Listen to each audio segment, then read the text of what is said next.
A vida é como uma caixa de chocolate. Você nunca sabe o que vai encontrar.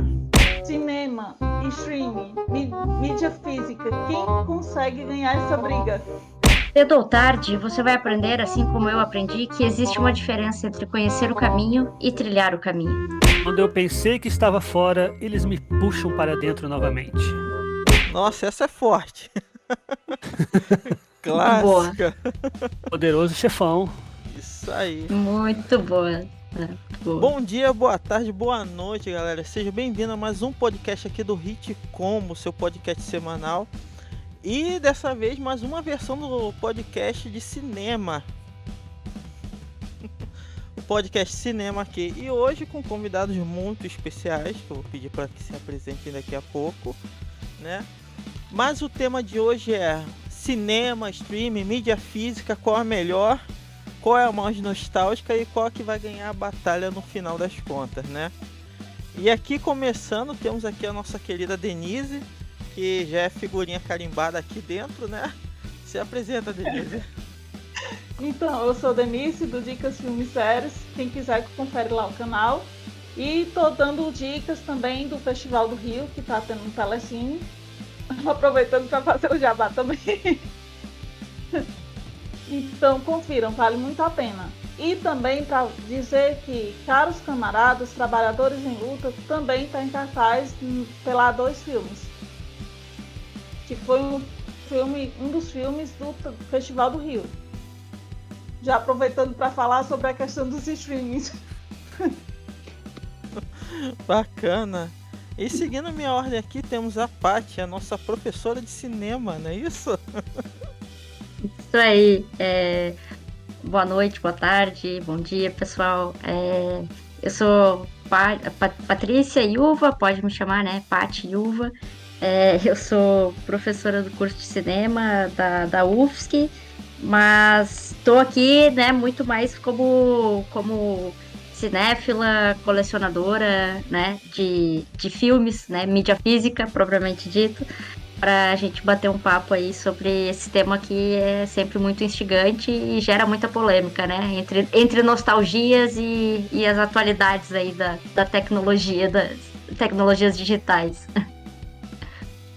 Bacana. E por último, não menos importante, nosso amigo Maurício aqui do Cinevox. Boa noite, Maurício. Boa noite, bom dia, boa tarde. Hora de brilhar, né? Hora de eu brilhar nesse podcast. Eu sou Maurício, sou do canal Cinevox, do Instagram também CinevoxJF. Meu canal aborda mídia física, aborda cultura geek, nerd em geral, né? Faço entrevistas, faço cobertura de eventos. E, bem, vamos bater um papo aí sobre, né, streaming, mídia física, cinema. Vamos ver como é que isso vai interferir nas nossas vidas daqui pra frente. É isso aí, galera. Todo mundo devidamente apresentado, né? Então vamos pro tema principal. Esse bate-papo, na verdade, ele surgiu dentro de uma conversa do Hit Combo. Talvez tenha começado com o Eduardo Miranda, na verdade, sobre a questão dos streamings, né? Ou como estão tomando a mídia em geral, tomando o público, o quanto está popularizado, né? E vem a questão, como as pessoas estão enxergando o streaming e o cinema atual pela visão de colecionadores, pela visão daqueles que gostam de ter um material físico, que gostam de ter aquele material extra, coisa que você geralmente não vê no cinema ou mesmo no streaming, né? Eu queria aqui deixar esse bate-papo aqui no ar, para começando aqui pela nossa querida Denise. Como é que você vê o futuro daqui em diante? Quem é que ganha? Qual é a melhor mídia para você? Então, hoje em dia o cinema, com essa questão da pandemia, ficou um pouco mais complicado, né? Então, agora que está voltando à normalidade, mas mesmo assim ainda está indo pouquíssimas pessoas ao cinema, levando em consideração a questão de público. Aí vem a questão da mídia física. A mídia física hoje ainda é viável, mas assim, as empresas hoje fazem um trabalho de adquirir um material. E muitas vezes é através de alguma distribuidora que vem do próprio streaming. Então, ao meu ver, quem ganha a briga é o streaming. que está mais disponível, está mais à mão. Mas assim, a gente ainda tem algumas coisas que ainda precisam ser revistas, mas ao meu ver, quem ganha a briga é o streaming até o momento.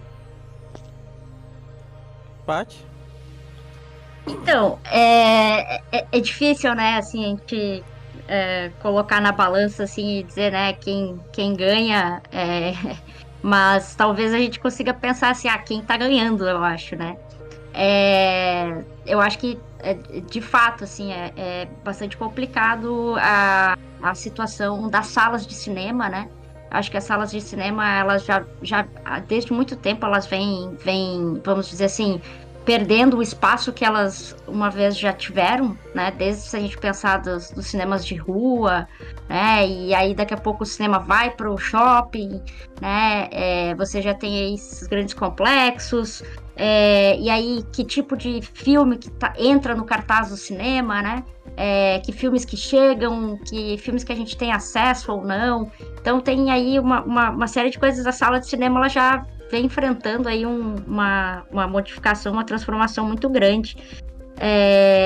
E eu acho que o home video, né? E aí se a gente pensar desde o VHS e aí com o boom do DVD, eu acho que a mídia física teve um grande papel aí de possibilitar acesso a coisas que a gente não teria com a sala de cinema. Só que o Blu-ray não emplacou tanto quanto o DVD, né? Então foi uma tecnologia que eu acho que prejudicou bastante assim, a mídia física. E o que aconteceu foi que a gente percebe que a tecnologia digital, os torrents, e aí a gente vê as plataformas, né? Quer dizer, Netflix começa como um serviço de DVDs, né? E se transforma em uma plataforma digital de serviço de streaming. E a gente está vivendo a era do streaming, eu acho, né? De fato, a gente tá vivenciando essa era. Só que as outras mídias estão coexistindo. Quer dizer, a sala de cinema ainda existe, né? E a mídia física também, porque tem nichos para ela. Então, assim, quem está ganhando? Quem é que está dominando? Eu acho que a gente está vivendo um momento, a era, né, do streaming, mas as outras, elas não estão mortas ainda, né? E eu acho que não vão morrer, né? Porque acho que não existe nenhum... Não morre, né? A mesma coisa lá quando achavam que o vídeo, a televisão surgiu, que o cinema ia morrer, e o cinema não morreu, tá vivo até hoje, né? Mas o que a gente vê é que o streaming tá ganhando, né? A gente tá vivenciando esse momento aí de fortalecimento cada vez maior das plataformas de streaming. Eu acho que é por aí. Bacana. Maurício? Não tem muito mais o que falar, não. A Patrícia leu a minha mente. Basicamente, ela me copiou. Isso é plágio, inclusive. Mas vamos lá. Eu acho que essa pergunta, ela tem coisas que a gente não deve relativizar, mas tem coisas que devem ser relativizadas. E essa questão do cinema, essa pergunta, ela é muito relativa. Ela abre uma série de ramificações, uma série de possibilidades de resposta, né? Eu sempre digo o seguinte, que o streaming ele não é um matador de mídia física, ele não veio para destruir a mídia física. Eu penso que é um complemento de um serviço que é a mídia física, assim como a mídia física é um complemento do streaming. Pensa na seguinte forma: você vai viajar no avião ou no ônibus, você não vai levar um notebook com uma pilha de DVDs para poder reproduzir né? Você vai pegar o seu celular, seu tablet, sei lá, até mesmo um notebookzinho, ligou ali, pegou o Wi-Fi, que hoje em dia o ônibus tem, avião tem, conecta e vê o seu filme numa boa, né? Quem está ganhando? Vamos ver, vamos analisar. Eu acho que a questão não é quem está ganhando, é quem está permitindo um acesso maior à cultura. E o streaming, bem ou mal, está fazendo isso. O streaming ele se tornou hoje hoje que todo mundo, né, que tem um pacote de dados aí. Hoje em dia tem planos de operadoras oferecendo Netflix, por exemplo, né? O Prime Video custa R$9. Prime Video, né? Pode não ser um catálogo maravilhoso, mas o melhor custo-benefício de streaming que tem hoje no mundo é o Prime Video, né? Ontem, né, fomos impactados com aquele valor absurdo, né, do Netflix, que é 60 pila, né? Exatamente. Isso é um assalto à mão armada, né? Um assalto. Quer dizer, para quê? Para ver produções, digamos, questionáveis em termos de qualidade? Eu acho que, assim, a Patrícia ela esmiuçou bem o tema. Eu vejo que atualmente quem está conseguindo alcançar uma quantidade de público muito grande é o streaming. E não é só o streaming de filmes. Se a gente abranger essa questão para outros tipos de segmentos de streaming, como o Game Pass da Microsoft, por exemplo, para quem é game e está ouvindo a gente, sabe do que eu estou falando. A tendência é que tudo vire streaming futuramente, tudo. E quando eu digo tudo, já estão estudando, por exemplo, streaming de sistemas operacionais para computador, sabe? Você não vai mais precisar instalar um Windows no teu computador, vai ser tudo via streaming. Windows 360.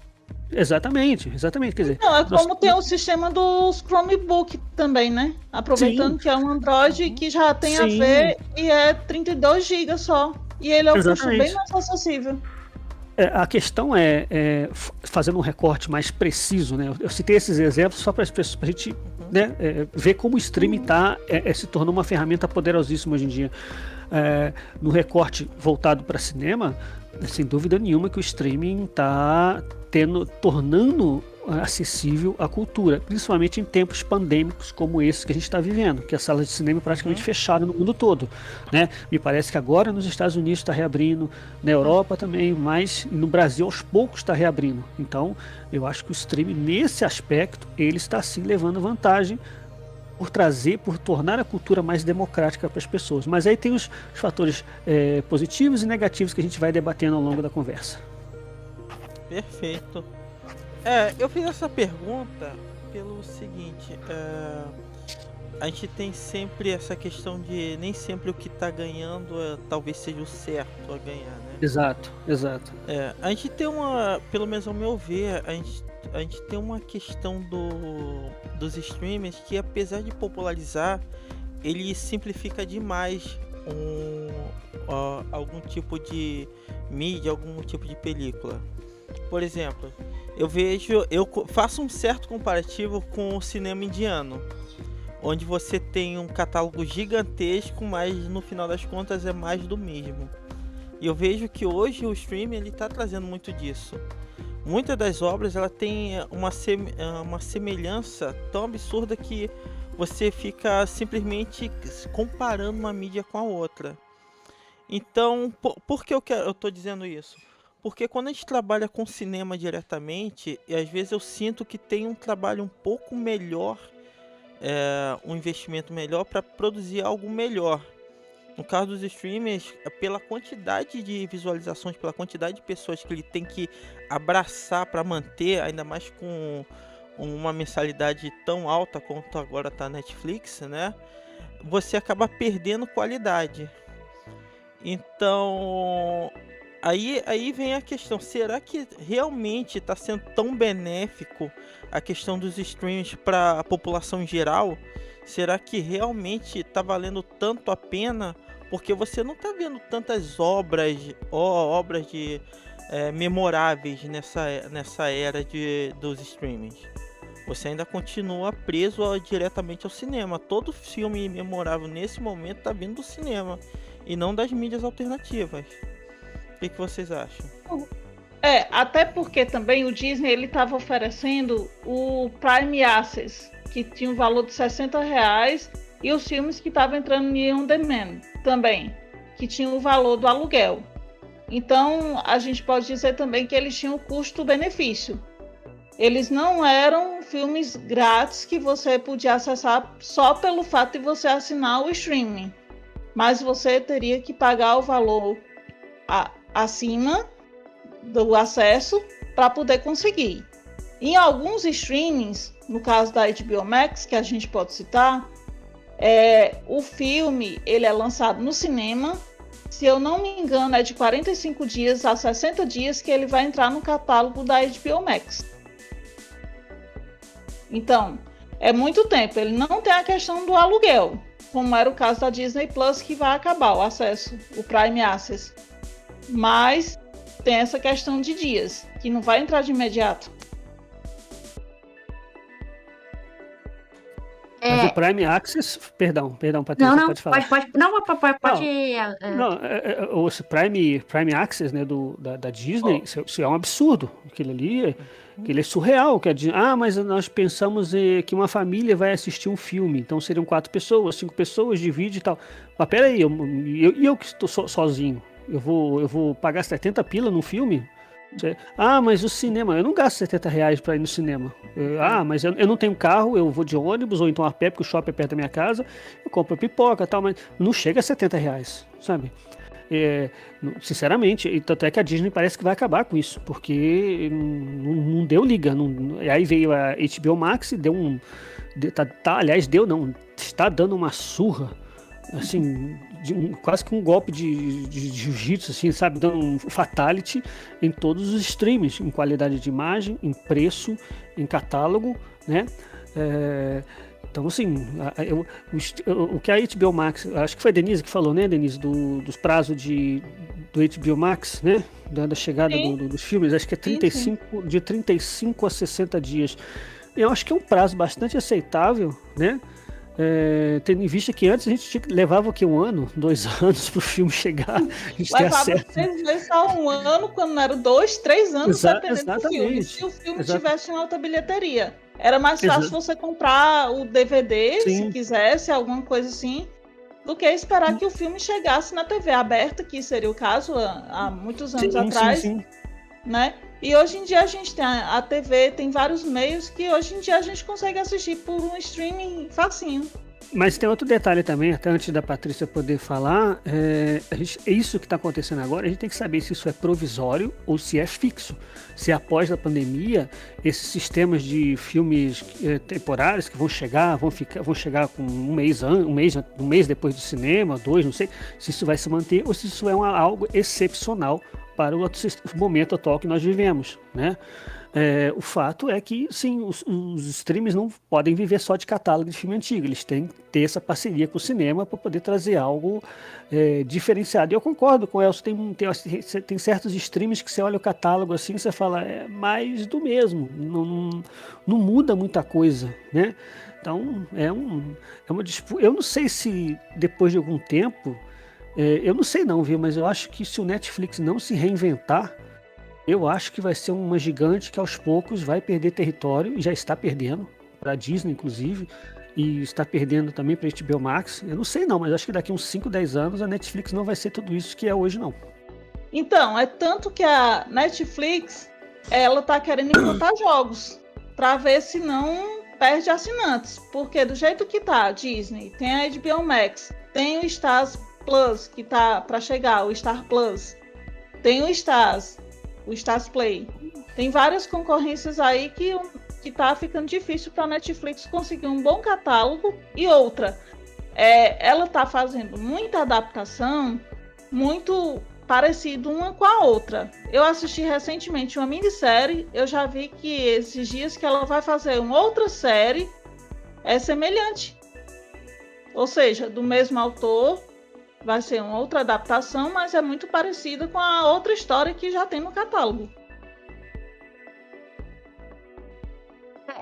Eu acho que tem duas questões assim que são bem, para mim são bem importantes. Uma questão é um aspecto do modelo de produção, né? Porque acaba sendo um modelo de produção diferente, né? Se a gente pega, por exemplo, os filmes vamos pegar os filmes, depois a gente entra na questão que eu acho que é o projeto daquilo que a plataforma se pretende, né? Aí a gente entra numa discussão de séries. Mas eu acho que os filmes originais Netflix, eles têm um modelo de produção com um modelo de produção baixo, né? De custo, né? Então, são filmes que eles têm, assim, vamos dizer, várias estrelas. Se a gente pegar esse último filme ali que tem a Amy Adams, né? Alguma coisa da janela, eu não me lembro o título do filme, né? Mulher na Janela, alguma coisa assim.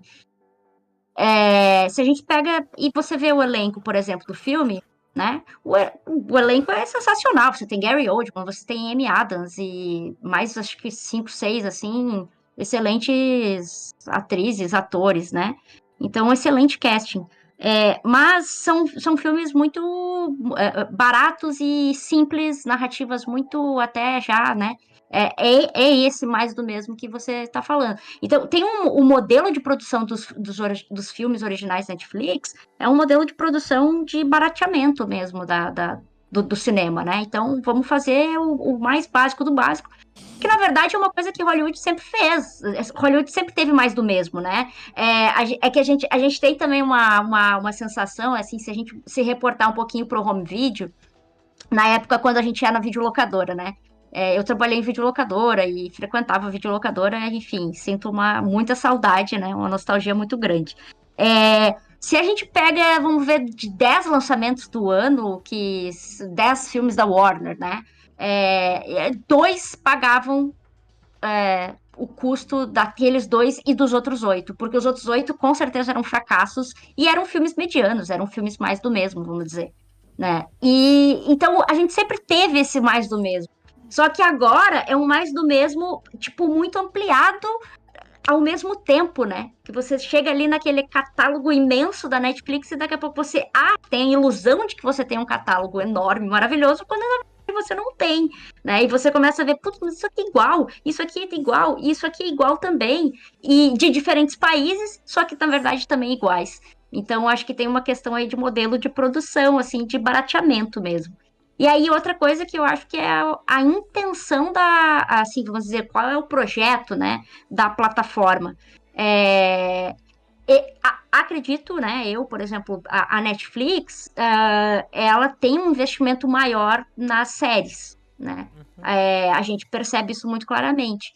Mas também, ao mesmo tempo que eles tinham um investimento maior, a gente teve aí Sense8, por exemplo, né, que era uma série que fez muito sucesso, e ela foi cancelada porque ela era muito cara.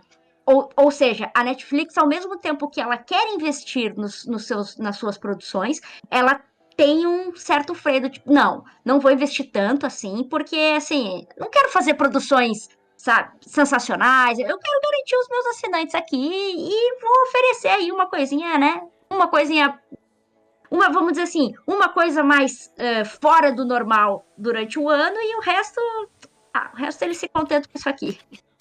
Então, e que eu acho que é diferente, por exemplo, de uma plataforma tipo a HBO, né? A HBO eu acho que são projetos diferentes, né? A própria Amazon também tem um projeto diferenciado. Eu vejo, por exemplo, as produções de cinema, filmes, né? No caso, filmes longa-metragem. Filmes da Amazon, originais da Amazon, eu considero muito melhores que os filmes da Netflix, os originais da Netflix, né? E aí é só uma questão de juízo de valor meu mesmo. Assim. Eu ia falar, nossa, a Patrícia tá lendo a minha mente, ó, alguma coisa, essa mulher é mágica. Eu ia citar, ela citou bem aí, a Prime Video tem feito um investimento milionário em filmes, né? Tudo bem que os filmes você pode até questionar a qualidade, mas como é que esse filme recente agora de ficção científica deles... Guerra do Amanhã. Que é uma bomba, que eu achei uma bomba aquilo, mas o filme ele tem o seu mérito de ter sido feito todo em home office, aliás, né, por questões de pandemia. Mas ele é ótimo. Mas a qualidade dele... Não gostou, não, aquele filme é uma bomba, pelo amor de Deus. Aquele Army of the Death também, do Netflix também, que o Zack Snyder fez, é outra bomba também. Mas enfim, a Patrícia tem razão, são pensamentos diferentes. Cada stream tem uma vertente a seguir, né? Eu vejo que a pegada da Amazon é completamente diferente da pegada da Netflix, né? Mas é bem diferente, o investimento é bem maior, sim. Sim, o investimento. A Amazon fez um outro filme catástrofe também, de um fim do mundo, que eu esqueci o nome agora, que teve estreou uns meses atrás, um ótimo filme, aliás, mas você vê que a qualidade da superprodução é imbatível. Já a Netflix, você pega The Crow da Netflix, aquilo é um espetáculo. Aquilo é uma perfeição. Exato. Aquilo é surreal. Tudo ali é replicado à perfeição. Eu adoro aquela série, adoro séries com essas temáticas épicas, históricas. Infelizmente, algumas Netflix, né, começou a investir nisso, né, e depois meio que parou, assim, com alguns. Acho que a The Crown é a última, assim, dessas grandes produções, talvez a única ali no catálogo, né, original Netflix, que seja tão cara assim, né, acho que dessas superproduções. Tinha o Marco Polo, que era uma série maravilhosa, só que a Netflix vendeu ela errado, ela vendeu como se fosse um Game of Thrones, não tem nada a ver. E aí a série durou 2 temporadas, mas é uma série maravilhosa e caríssima, acho que cada episódio ali era milhões e milhões de dólares. Então assim, e a Netflix resolveu o quê? Investir no barato, né? Um barato que de repente dá resultado, só que nem sempre funciona, né? Ela tá com uma série lá maravilhosa da Coreia do Sul, que é o The Kingdom, que é uma série de zumbis sul-coreana, que ela dá uma surra no Walking Dead. Então, assim, são pegadas diferentes. A HBO Max agora está anunciando investimento também maciço em filmes. Ela disse que vai lançar filmes exclusivos por streaming. Vamos ver se vai dar certo ou não, mas vocês reparem que cada streaming tem uma personalidade, digamos assim, um estilo diferente de, Sim, verdade. perdão, de tratar o seu produto, de tratar com o consumidor. Eu acho que cada um tem seus pontos fortes e fracos, né? Só que eu acho que é um consenso. Netflix está pecando muito no seu conteúdo. Sim, verdade. Sim, e para reforçar a questão que você falou, como a HBO já fez uma série que custou muito caro, que foi Game of Thrones, ela está também investindo muito na nova série, que é a The Last of Us, que está com ela em caso também, está vindo aí com tudo. Em breve deve estar estreando por aí.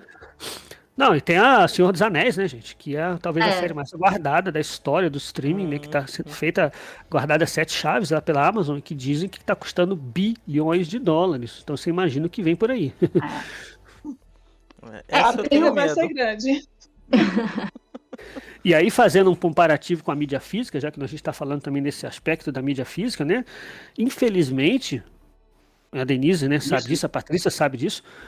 Esses materiais a gente não vai ver em mídia física. Infelizmente, grande parte desses conteúdos não serão lançados em mídia física. Alguma coisa foi lançado pela Netflix, né? House of Cards, The Crown, algumas coisas que ela fez saíram.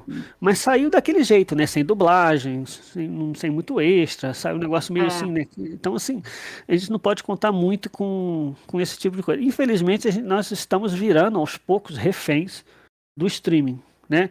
E daquele detalhe, nós que somos colecionadores aqui sabemos, o streaming está ali, a versatilidade dele de você poder assistir a hora que você quiser é maravilhoso, só que amanhã aquele título que você está assistindo pode sair de catálogo.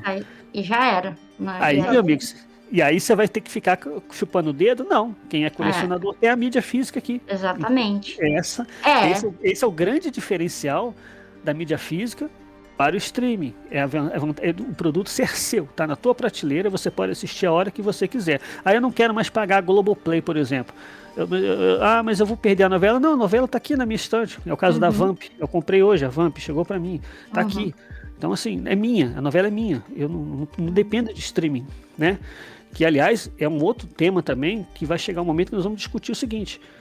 O que vai valer a pena? É ter streaming ou ter TV por assinatura? Porque a coisa está ficando num preço tal que nós vamos ter que botar na balança e ver também, né? Vamos ter que ver o que vai valer a pena. Isso é uma outra guerra também, né, Elson? É uma outra guerra, outro tema também, um outro podcast. TV por assinatura versus streaming, que é outro segmento também. Esse é um outro, eu acho que uma coisa que a gente, como colecionadores, assim, que eu, por exemplo, uma das coisas que me leva sempre, a maior parte, óbvio, eu acho, não digo todo mundo, mas para mim, um dos maiores motivos, né, de eu colecionar e de querer ter as edições em mídia física, não só o filme, mas justamente os extras, né? Você poder ter acesso aí a materiais, né, extras, principalmente making off, entrevistas, né? Para mim o making off é o principal, assim. Se tem making off, de preferência quanto maior melhor. Eu faço questão de ter. E isso é uma coisa que no streaming a gente não tá vendo, né? Um acompanhamento, assim, não vejo o streaming acompanhar esse movimento que é um movimento é um movimento menor, sim, né? Das pessoas que assistem o que vem de extras no DVD ou no Blu-ray. Mas o streaming até ensaiou, a Netflix até ensaiou, né? Ali com Stranger Things, que é uma das séries também de grande sucesso, né? O Beyond, Stranger Things ali, né? Que seria uma roda de conversa com os atores e tudo mais. Uma espécie, né, de extras. Depois a gente viu ali um making-off daquela série Nada Ortodoxa também, né? Que foi bem bacana, aquele making-off, ainda que curtinho, pequeno, mas foi muito legal. O do próprio Irlandês também tem um making-off, né? Quer dizer, é um produto deles, original deles, que gerou um extra deles ali. Mas são poucos ainda, são poucos produtos deles que geram esses extras, né? E poderia ser muito mais. A Disney, se eu não me engano, ela tem, acho que talvez o único streaming que tem essa aba de extras quando você assiste a um determinado filme, você consegue ver algum. Mas assim, a maioria dos extras são trechinhos do filme, são ou clipezinhos. Mas tem alguns filmes sim que tem um extra. O Army of the Dead, que eu citei, do Netflix, ele tem um documentário, se eu não me engano, de meia hora mais, que é um documentáriozinho, um making off. É uma raridade, mas alguns streams estão ensaiando isso ainda. Vamos ver se vai pra frente. Exatamente. A Netflix é raro ter. Tem só de algumas produções assim, realmente, que a gente tem visto. Mas a Disney, ela sempre, quando ela estreia alguma série nova, por exemplo, ela sempre coloca, se for, por exemplo, da Marvel, de alguma coisa, ela já coloca o make-off ou alguma coisa de extra. O Mandaloriano eu vi, tem vários extras, mas não chega a ser, né, assim, vamos dizer assim, um trabalho como você tem, às vezes, numa edição, né, de colecionador, uma edição especial, que você tem ali um making-off de 1 ou 2 horas, né, até mesmo os making-offs também têm sido mais curtos, né, mas você tem, além dos making-offs, você tem cenas deletadas, você tem conversa com o produtor, ou conversa com a trilha, sabe, em vários âmbitos da produção, né, entrevistas, ou até mesmo alguém que faz uma análise, né, as edições aí, a gente vê as edições tanto da Obras-Primas, da Versátil, que eles têm, quando eles fazem, né, conseguem trazer esses relançamentos, ou relançamentos não, esses lançamentos de filmes de um catálogo mais antigo, assim, e fazem um lançamento em Blu-ray, por exemplo, do Kurosawa, né? Agora tem um essencial aí, Kurosawa, da Versátil, eu acho, e tem o Han do Kurosawa sendo lançado pela Obras-Primas. E aí você vai. E aí o grande investimento deles também além de possibilitar os filmes, é justamente incrementar ali pro colecionador. Você vai ter um livreto, você vai ter, né, um pôster, cards, mas além disso, o material de extras, né, que vai vir num disco à parte do filme, eles se empenham para que você tenha a maior quantidade possível, né, de material extra. Então, esse trabalho, assim, de conseguir colocar aí uma quantidade de material extras para quem é colecionador, eu acho que é o grande, para mim, é a cereja do bolo, assim, né? E além de eu poder ter o filme a hora que eu quero, eu tenho ali essa possibilidade de ver o por trás, né, das cenas e as investigações, as análises, a troca, as entrevistas. Eu acho que isso que é sensacional, assim. Pô, legal. É engraçado que vocês tocaram no assunto, e tava até em pauta, na verdade. É a questão sobre a posse de tal produto. Vocês, como colecionadores, vocês entendem muito bem disso, sobre obras perdidas, né? Existem vários filmes que são extremamente difíceis de se conseguir. Mas na mídia tradicional vocês ainda têm uma chance um pouco maior de conseguir esse filme ou essa série do que nos streams, né? Então o que leva, isso é interessante, que isso remete um pouco hoje no cenário dos gamers também. Eles sentem um pouco essa dor de o quanto aquilo realmente é seu. Você tá numa Netflix da vida, numa Amazon, só que daqui a pouco sai tal filme do catálogo e você não sabe se você vai ter aquilo de volta. né? Você não sabe a qualidade que você vai conseguir ver novamente aquilo ali. Então, eu acho que no final das contas, essa talvez seja a maior dor desse cenário, dessa nova proposta de trabalho. É que talvez muitos filmes que a gente possa estar vendo hoje, que talvez sejam obras-primas, que sejam apresentados nessas plataformas, você nunca mais vai ver isso de novo, né? Não vai ter uma história, uma pós-história. Talvez, se eu não me engano, eu acho que eu vi alguma vez o Spielberg falando algo sobre isso, sobre o risco das plataformas digitais, né? Sobre a questão da preservação. Aí é que entra talvez a questão dos colecionadores, que talvez sejam o último bastião para se manter viva a chama de algum dessas películas. O que vocês acham sobre isso? Deixa eu fazer um endosso aqui do que se falou. Como historiador, e acho que a professora Patrícia vai concordar comigo, o streaming, igual eu falo, o streaming para mim é um complemento da mídia física, eu sempre falo isso. Eu nunca sou desses xiitas que atacam o streaming como se ele fosse o grande vilão da história. Não é, o streaming está longe disso. Não é, é um sinal dos novos tempos, a gente tem que se adaptar e nós somos um nicho de mercado, ponto, né? Isso aí é fato. Agora, quando você tem uma mídia física em mãos, aquilo ali é preservação, aquilo ali é memória, é acervo. Eu falo isso como historiador. Assim, você tem um filme na tua mão, nós falamos aqui de extras, né? Eu estava agora, por exemplo, testando um Blu-ray para um lojista que tinha me pedido, que é a Operação Dragão, do Bruce Lee, que é um clássico do Bruce Lee, né? O filme tem 1 tonelada de extras. E contando a história de como o filme foi feito, a participação do Bruce Lee, isso tudo, gente, isso é memória, isso é história sendo contada na mídia física.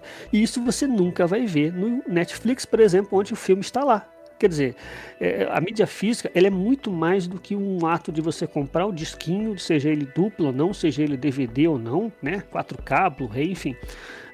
Ele é um ato de preservação de memória. Você está comprando, ele está na tua estante, isso pode passar de pai para filho, de filho para não sei quem, e vai passando, né? Isso é história. Mídia física, ele é um ato de colecionar, é um ato cultural, é um ato de preservação e memória. A gente muita gente não releva esse fato. Eu levo isso a sério. Para mim isso é fundamental, é basilar. Tá aqui na minha estante, porque vocês, né, nós estamos aqui no podcast, é o áudio, então as pessoas não podem ver, mas a minha estante está aqui atrás de mim, cheio com os filmes que eu gosto. É memória. Tem filmes meus aqui que estão há 10, 15 anos aqui. E você não encontra esses filmes em lugar nenhum, em streaming nenhum. Aqui. Um ou outro já passou por um stream A, um stream B, depois saiu por questão de contrato, depois não voltou mais e por aí vai. Eu vou te dar um exemplo, um clássico do Bernardo Bertolucci, O Último Imperador. Eu tenho ele aqui. Esse filme é ganhador, se eu não me engano, acho que de 9 Oscars. Ele não tem streaming nenhum, mas está aqui. Eu tenho DVD ele. Eu tenho DVD, eu tenho ele em 4 versões diferentes. Eu sou apaixonado por esse filme. Então, eu amo esse filme, porque eu gosto, eu sou historiador, então a gente acaba gostando de filmes com temáticas históricas, né? E também porque é um filme muito bom. Mas ele não tem streaming. Mas eu tenho ele aqui. Se eu quiser ver ele agora, eu pego ele ali na minha prateleira e boto aqui no meu Xbox e vejo o filme. Sabe? Então, aqui é o que eu falei no início. As vantagens e as desvantagens do streaming e da mídia física, né? Eu acho que o Maurício tocou no ponto, assim, que eu acho que é o ponto nevrálgico, assim, que é essa questão da memória, né? Eu acho que, assim, também não vejo, assim, não é aquela coisa, a demonização do streaming, né? Essa coisa de surge a nova tecnologia, vamos, não, tá estragando tudo. Não, eu acho que é isso, a gente vai se adequando. Mas existe aí esse movimento, se a gente pensar que essas obras, né, que são originais destas plataformas de streaming, onde que elas estão, onde que elas estarão, né? Elas permanecerão para sempre ali no streaming, no catálogo deles, ou elas vão sair ou elas poderão sair, né? Elas não fazem parte... Elas não têm a possibilidade de fazer parte do acervo de ninguém, né? E aí, pensando, eu não sei nem como que se existe, por exemplo, se a gente pega as obras que são lançadas no cinema, né? seja pensar o cinema nacional, teríamos, né, deveríamos ter uma cinemateca, né, que está lá fechada, né, com muitas obras que já se perderam por conta da falta de manutenção, porque todos os servidores foram demitidos da Cinemateca Brasileira. Isso é um golpe, assim, na nossa cultura, é, horrível, né? Então, assim, a gente está trabalhando com cultura, com preservação, com memória, e é esse lado do colecionador, da mídia física, que o Maurício ressaltou, que eu acho que é um lado extremamente importante. Que é esse lado que, para além da gente ter ali, ai, que legal, você tem o disquinho, você tem não sei o quê, ai, que fetiche, né? Do tipo, ai, o fetiche do colecionador. Claro que tem fetichismo por trás, né? Eu quero uma capa legal, eu quero uma capa bonita, pô, olha que linda essa edição e tal. Mas, para além disso, tem essa dimensão, né, de você ter ali essa memória que está preservada. E você poder acessar essa memória, né? Você poder acessar esse filme que daqui a um pouco não tem no catálogo de streaming e você não vai achar para baixar em torrent, né? Não tem essa do tipo, não, mas eu procuro na internet, eu acho, eu vou na Deep Web, o torrent, não sei o que. Cara, é uma dimensão da materialidade ali da coisa e da preservação do acervo, da memória que vai passando, né? Se não passa na família, de pai para filho, daqui a pouco, ok, eu passo para meus amigos, né? Tô morrendo, passa pro amigo, pro filho do amigo, que não sei o quê. E isso vai permanecer, entendeu? Em algum lugar, em algum momento, essa materialidade ela vai manter viva, né? Essa chama aí do cinema, né? Da cultura. Então, a preservação da memória, ela é extremamente importante, assim, e eu acho que é essencial. Acho que a mídia física, ela tem o seu papel nisso, sim. Então, e a mídia física, além da questão da memória, ela tem também a questão da qualidade. Um filme, às vezes, você encontra ele no streaming em baixíssima qualidade, que nem é tão bom. Hoje em dia, na mídia física, nós temos até o 4K, que foi lançado em algumas distribuidoras. Então, isso aí já é uma qualidade muito acima, né? Assim, da questão da qualidade da mídia física, levando em consideração a qualidade do streaming. Bastante, né? A qualidade aí afeta a experiência, né? Afeta Sim. totalmente também, né? Com certeza. Com certeza. Mas eu já vou te falar, viu, Denise? Eu também pensava, assim, né, concordo com você, mas tendo em vista a minha experiência atual com o HBO Max, olha, eu vou te dizer uma coisa. Quando eu falo que a HBO Max está dando uma surra, está dando uma goleada nos outros streams, isso inclui a imagem, porque eu estou assistindo umas séries que quando eu olho assim, eu falo, nossa, parece que eu estou vendo mídia física. Porque eu não sei o que eles estão usando, algum tipo de bruxaria, alguma mágica, eu não sei se mas o negócio, assim, Netflix, a imagem é péssima em alguns momentos, eu me assusto até com a qualidade ruim. Exato. Agora, a HBO Max e a Disney, principalmente a HBO Max, estão me surpreendendo extremamente bem. Estão conseguindo ali não ser igual à mídia física, mas chegar num patamar muito, mas muito próximo mesmo, né? Principalmente para quem tem TVs hoje em dia, 4K, por exemplo, que eu tenho a TV 4K, então eu consigo ver com a nitidez bem bacana mesmo. E endossando tudo isso que vocês disseram aí sobre a mídia física e o streaming. Bacana, mas deixa eu tocar um pouquinho mais na ferida. Ver se Eita! eu consigo. Ver se eu consigo puxar um pouquinho mais de dor. O que acontece é o seguinte. Eu vejo que vocês, como vocês colecionadores, né, que tem, vamos dizer que tem uma paixão a mais do que o público em geral, vocês têm esse pensamento tanto de preservação quanto de tentar ter aquele material para a posteridade, porque vocês se sentem bem tendo aquela mídia ali. Uma coisa que talvez a gente pensasse de forma mais razoável nos anos 90, quando a gente tinha locadora, gostava de ter o filmezinho também, a cópia do filme. O que acontece é o seguinte, é nessa geração que a gente está tendo agora, que provavelmente eu acredito ainda que o streaming vai vencer de certa forma, vai se popularizar mais, onde você tem um pouco de uma mídia um pouco mais rasa, você tem filmes talvez esquecíveis, né? E que eu acredito que não tenha o mesmo ímpeto de você querer rever aquele filme, você queira ter aquilo como colecionável. Vocês não acham que talvez daqui a um tempo essa questão de preservação pode ser realmente ameaçada, ainda mais levando em conta que hoje a cultura, pelo menos no nosso país, está tão demonizada, onde é demitido servidores. Vocês não veem talvez esse boom do streaming só endossando essa questão da morte, da preservação de alguns filmes? Porque às vezes eu sinto que isso só fica fechado pra galera que foi da geração passada, que já nasceu com a mídia física. Agora esse pessoal com a mídia digital, a mídia do streamer, eu não vejo o mesmo ímpeto. E talvez eu veja se perdendo durante o tempo. O que vocês acham?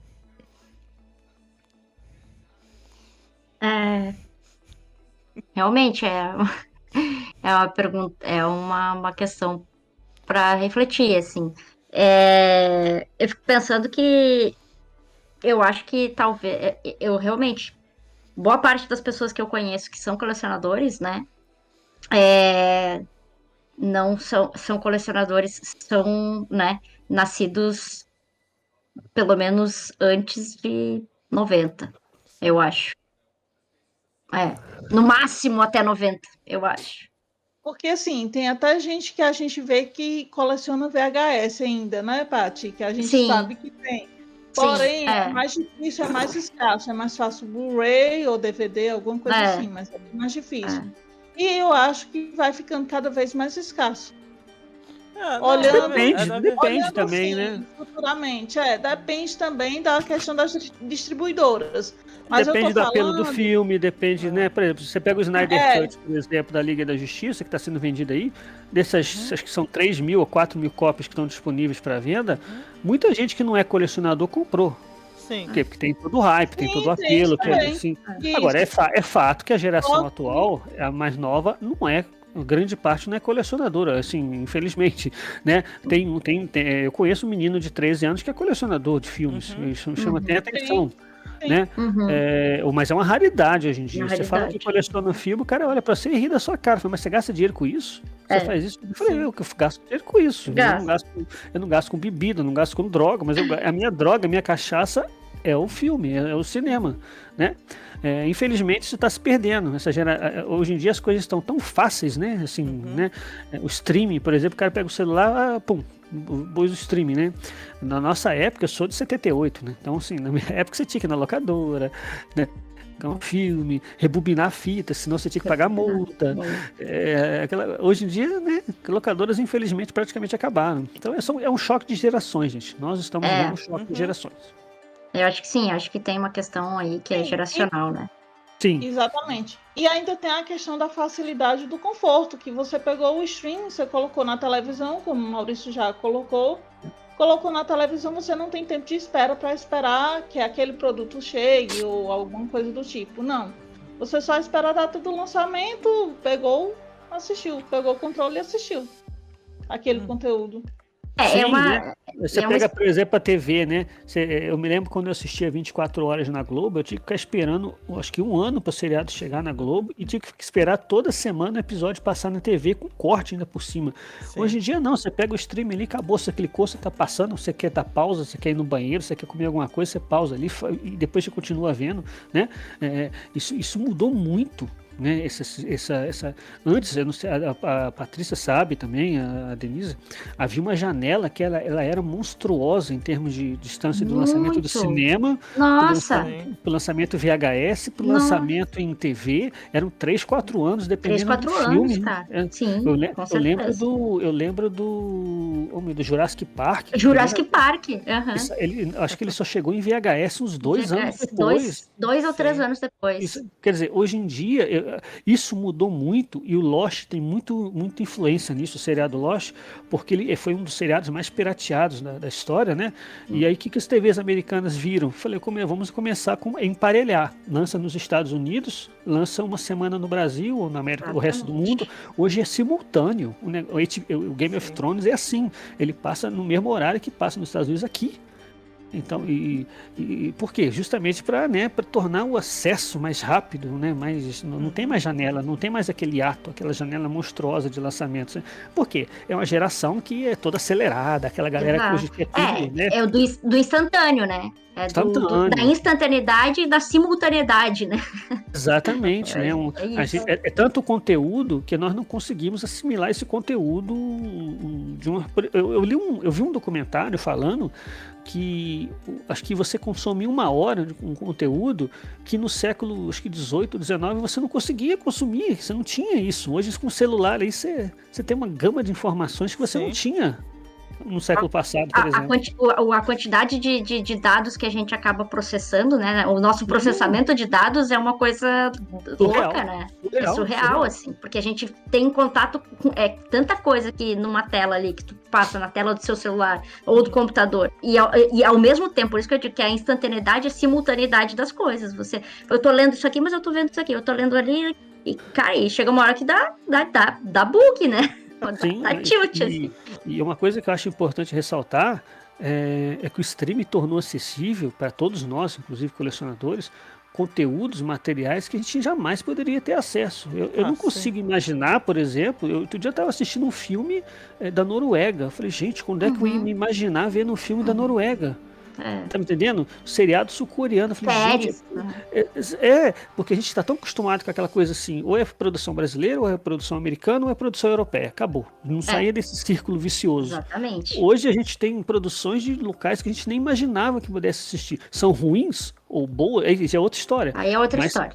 Mas a acessibilidade a esse conteúdo, isso é graças ao streaming. Isso, infelizmente, não é mídia física. Exatamente. Isso eu acho que realmente, assim, do ponto de vista da mídia física, sempre foi muito limitado, né? Assim, até o catálogo do cinema que a gente estava até na locadora, assim, chegava,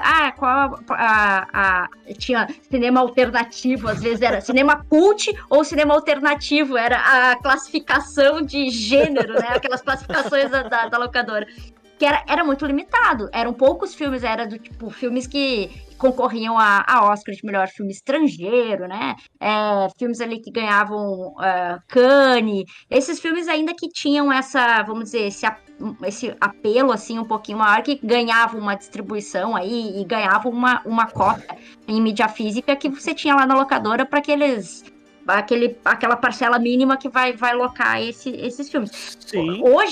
Hoje a gente, né, você vai ter aí, se você assinar a MUBI, a plataforma do MUBI, você tem acesso aí, você tem essa seção da videolocadora, né, que você tinha na videolocadora, você tem ali no streaming. Então, é uma possibilidade e uma gama imensa. Não tem problema. E só para completar o raciocínio, porque daí eu ia entrar nessa questão que o Maurício falou, que é essa coisa da gente ter acesso a produções de outros países. Sejam elas boas ou não, né? O fato é que a Netflix, e eu acho que a Netflix tem esse papel aí, esse diferencial, ela abriu essa porta, né?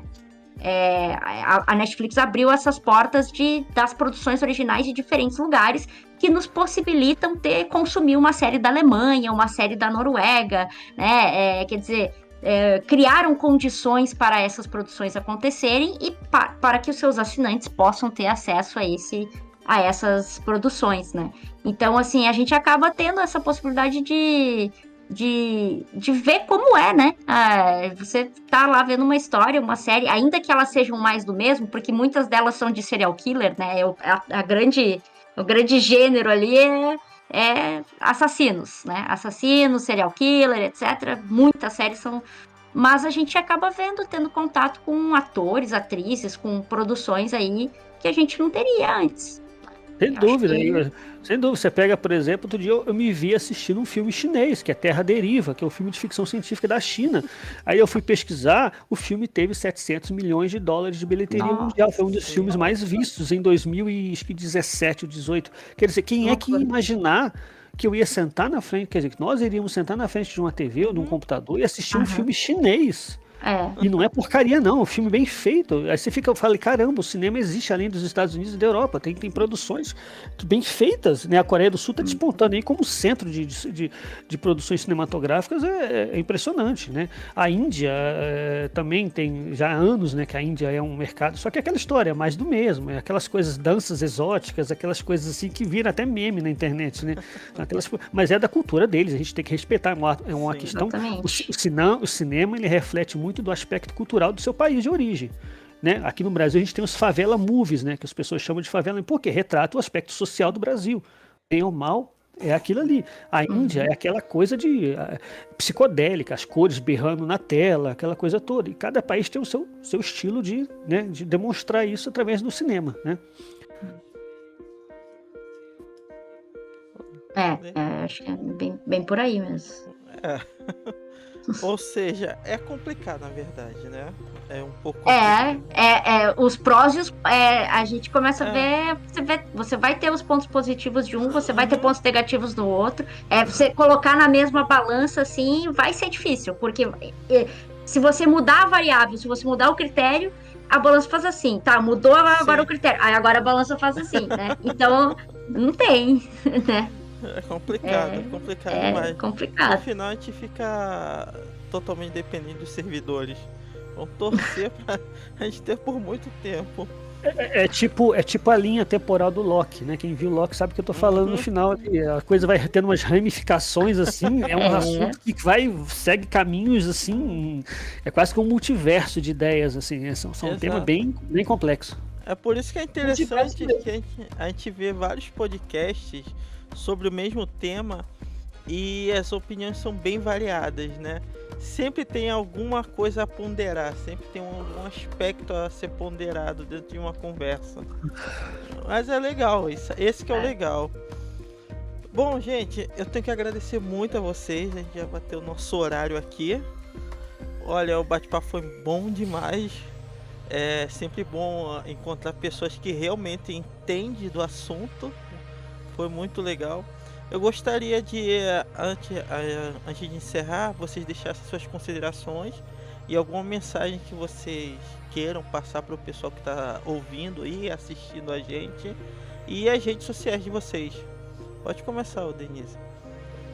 Então, galera, quem quiser conferir novidades sobre cinema, tem lá na minha página, @Dicas Filmes Séries. Dá uma passada lá, galera. E boa noite, obrigada a Patrícia e ao Maurício. Bom, eu ia dizer se o Maurício queria falar para não dizer que depois eu roubei as ideias dele. É que na verdade eu tô aqui, ó. Meus advogados já estão entrando em contato. Não, então, gente, eu agradecer imensamente a Denise, né, que me convidou para participar do bate-papo. Eu sou imensamente grata por poder conversar com o Maurício aqui, que acho que a gente teve, né, também uma energia, né? Uma troca de ideias, assim, que uma confluência, né, de ideias muito semelhantes. Acho que é bacana, né? Não tô dizendo que é sempre bom você achar que pessoas que concordem, sim. Mas é legal quando a gente tá na sintonia, eu acho, né? As cabeças estão na mesma sintonia. E eu só queria, assim, eu acho que de encerrar, assim, talvez fazendo essa coisa, né? Não, a defesa da mídia física, etc. Eu defendo mesmo, né? Eu acho que sou colecionadora que tento contribuir para que o mercado da mídia física no Brasil ele consiga se manter, né? Por isso que é bem o que a gente falou, acho que no começo, né? Somos colecionadores de mídia física e também de dívidas, né? Porque elas realmente vão acumulando. Mas enquanto a gente puder manter isso, vou poder vou estar aí tentando contribuir. E eu acho que só fazer esse parênteses, assim, que eu acho que a gente tem tido muita sorte, eu acho, né, no Brasil, pelo menos, nesses últimos 2 anos, que embora o cenário mundial de uma série de pontos de vista e o cenário brasileiro também de uma série de pontos de vista é o pior possível, caótico e etc. Do ponto de vista da mídia física, nós realmente tivemos aí, estamos vendo um crescimento muito grande. Eu acho isso um ponto muito positivo, assim. E que esse crescimento permaneça, né?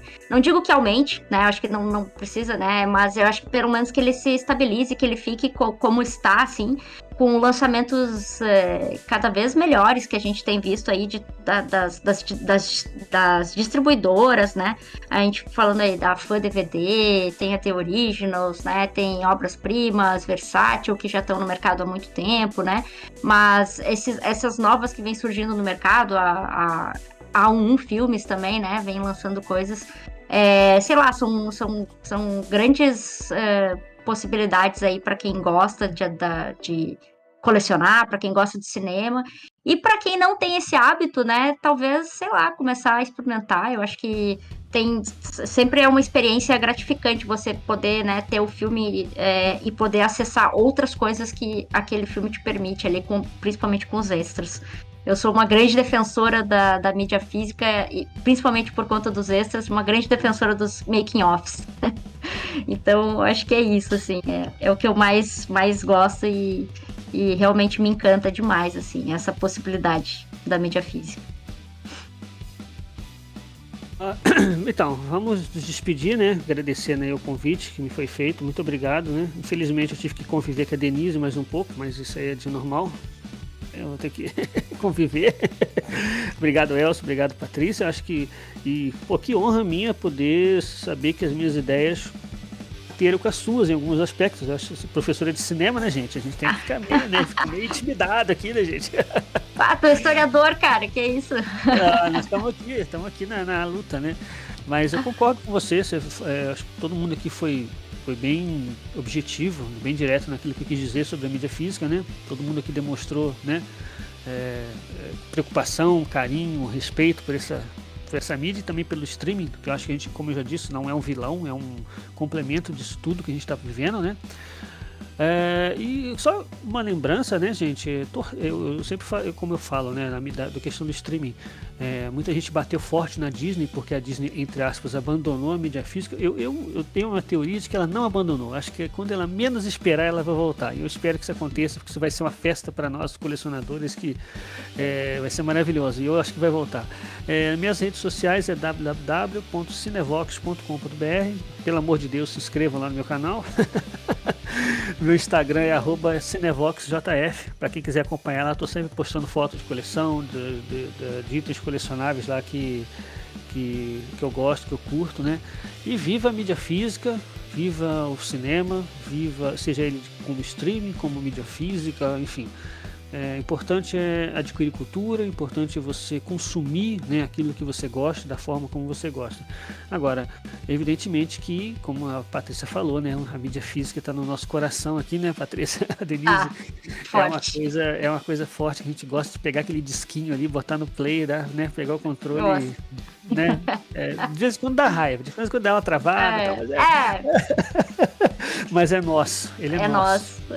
Ele não vai sair do catálogo, ele é nosso. Não faz, exatamente. É isso aí, galera. Mais uma vez, meu muito obrigado. Lembrando que o link das redes sociais de todos vão estar aqui na descrição do vídeo, tanto aqui no YouTube quanto no Spotify. Então, meu muito obrigado, galera, mais uma vez. Aqui é o Elcio. Até a próxima. Valeu.